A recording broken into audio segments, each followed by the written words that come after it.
આપ જોઈ રહ્યા છો વીટીવી ગુજરાતી.com ધર્મયાત્રા. આપ બધાને અરુણભાઈ શાસ્ત્રીના નમસ્કાર. જય સિયારામ.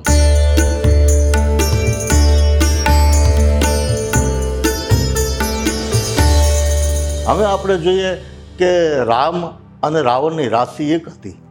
રાશિ ઉપરથી આપણે થોડુંક જોઈએ તો ભગવાન રામને થોડીક વેદના સહન કરવી પડી અને સીતાજીનું હરણ પણ થયું. રામ વનવાસ થયો.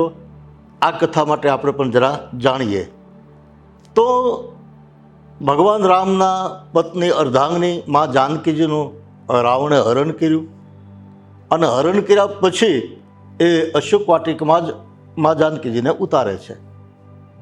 વચ્ચે જટાયુ આવ્યા, ચંદ્રહાસના પ્રહારથી એને પહેલાં કરી અને એ ડાયરેક્ટ અશોક વાટિકામાં એની પાસે જે વિમાન હતું એ વિમાનમાં લઈને પહોંચે છે.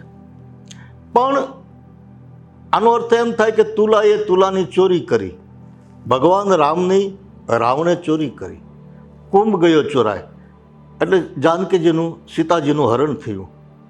પણ બાપ એક વાત આમ ચોક્કસ પાછી સમજવાની એ છે કે રાવણની શક્તિ કેટલી હતી. તુલા છે રાવણની છે અને ભગવાન રાઘવની પણ છે. તો બંને શક્તિશાળી હતા. રામ પણ શક્તિશાળી હતા એની રીતે અને રાવણ પણ એની રીતે શક્તિશાળી હતો.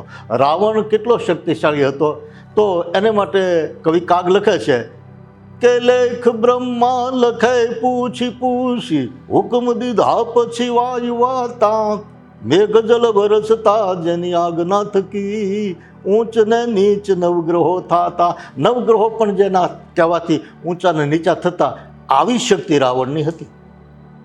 અને પછી પાછા લખે છે કે જેની બાણની કલમ કરીને શાહી શોનિત તણી પત્રન ભૌમનો ઘોર કીધો એવા દંત્યના દસ શીશના શીશનો રાઘવે એ બાપા ફેંસલો જગત સન્મુખ દીધો.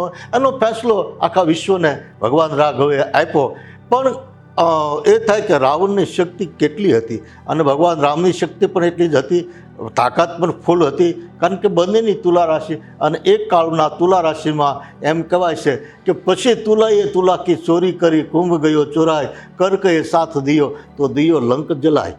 અને એના જે ભક્ત હતા હનુમાનજીની કર્ક રાશિ થાય અને એને એવું કર્યું કે આખી લંકાને અનાથની જેમ બાળી દીધી કે હવે આના એક જ વસ્તુ છે કે કપડાં બદલાવાની જરૂર નથી, આવા બધા દૈત્યના ખોળિયા બદલાવાની જરૂર છે અને એ હનુમાનજી કરી શકે. અને એટલા માટે જે આ રામ અને રાવણની તો આપણે શક્તિ જોઈ, મા જાનકીજીની પણ શક્તિ જોઈ તો એનામાં પણ અદ્ભુત શક્તિ હતી કે એનું પણ વર્ણન ન કરી શકે. અને એના ભક્ત જે હતા હનુમાનજી એને માટે પણ શક્તિ કેટલી હતી કે બાલ સમય રવિ ભક્ષલિયો તબ તીન લોક ભયો અંધિયારો કોઈ નહીં જાણત હે જગ મેં કપી સંકટ મોચન નામ ત્યારો. એનામાં પણ પુષ્કળ પ્રમાણમાં શક્તિ હતી. અને એટલા માટે જ હનુમાન ચાલીસા આપણે લગભગ બધાને કંઠસ્થ હોય છે. એમાં આપે છે કે રામદૂત અતુલિત બલધામા અંજની પુત્ર પવન સુતનામા. રામદૂત અતુલિત બલધામા. અતુલિત એટલે જેનો કોઈ માપ ન કાઢી શકે એટલું બળ શ્રી હનુમાનજીનું હતું. અને એ હનુમાનજીના બળથી હનુમાનજીએ સંપૂર્ણ લંકાને બાળી દીધી. પણ વિભીષણના ઘરને નહોતું બાળ્યું. એનું એક જ કારણ કે વિભીષણને ત્યાં તુલસીનો ક્યારો હતો અને ધનુષ્યબાણ ચિતરેલા હતા. રામ નામ સુંદર અંકિત હતું.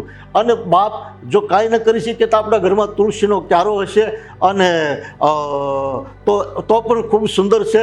અને તુલસીનો ક્યારો છે એ પણ ધનના પણ લાભ આપી શકે છે. અને આપણે એમને જમી લઈએ, માની લો કે થાળી કે ડીશ તો આપણે જમા કહેવાય પણ એમાં એક તુલસી નાખી દઈએ પાન, આ તો એ પ્રસાદ થઈ ગયો છે. ફરક એટલો છે એક જ પાન નાખી દો તુલસીનો. અને રામજીને કોઈ પણ આપણા ધર્મને માનતા હોય, માતાજીને, દેવીને, શક્તિને, કૃષ્ણને, પરમાત્માને, જે ધર્મના તમામ લોકોના ધર્મને એક તુલસીનું પાન નાખી દે એટલે મહાપ્રસાદ થઈ જાય છે. અને આવી રીતે તુલાએ તુલા કે ચોરી કરી કુંભ ગયો ચોરાય કર્કએ સાથ દિયો તો દિયો લંક જલાય. તો હનુમાનજીની શક્તિ માટે તો આપણે બધા જાણીએ જ છીએ.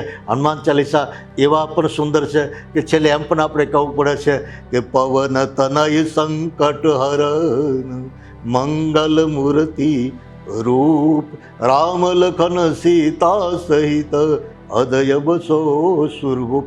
અને તુલસી કહે રામ લક્ષ્મણ સીતા સહિત હે હનુમાનજી મારા ભીતરમાં વસો, જેથી હું આ રામાયણ લખી એમ આખા વિનય પત્રિકાને બધું હું લખું. અને આવી રીતે તુલસીદાસજીએ વિનય પત્રિકા લખી.